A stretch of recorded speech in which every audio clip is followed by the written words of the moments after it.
I'm Matt Price with NewsOK.com. I'm here with Colin Ward, Project Manager of Star Trek Auctions. Colin, when did you first get interested in Star Trek? I think I've liked Star Trek my whole life. My dad had a lot to do with that. He's always reading science fiction novels, and eventually that just translated into watching Star Trek movies.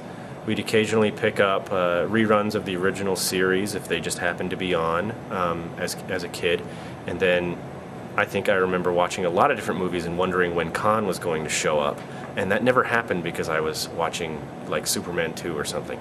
And so in the 5th grade, when The Next Generation came out, we were all anticipating that. And when it showed up finally, we watched recorded episodes of Next Generation the night after for as long as it was on, because it was on a little too late in Oklahoma for 5th graders and 6th graders to stay up if they were going to get to school the next day. But I've enjoyed Star Trek a lot my whole life, and it's been amazing and exciting to be given the opportunity to work on the auction. All right, now what is your favorite Star Trek prop? There are several. I specifically like this.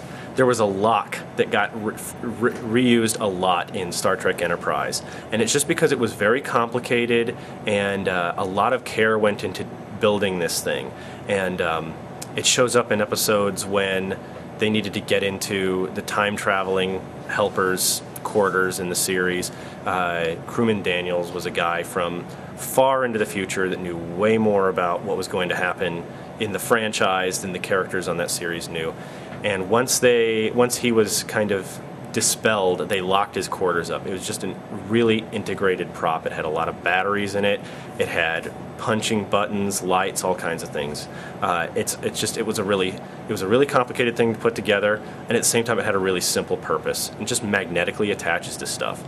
I think we sold it for over $1,000. I talk frequently with the guy who won it in auction, and so that's kind of cool. There's anything that lights up is usually pretty neat, and then some of the simplest stuff is really cool. Captain Sisko in Deep Space Nine, you actually see him shaving his head one day with just a small piece of purple acrylic, and it's just shaped, it's just rectangular.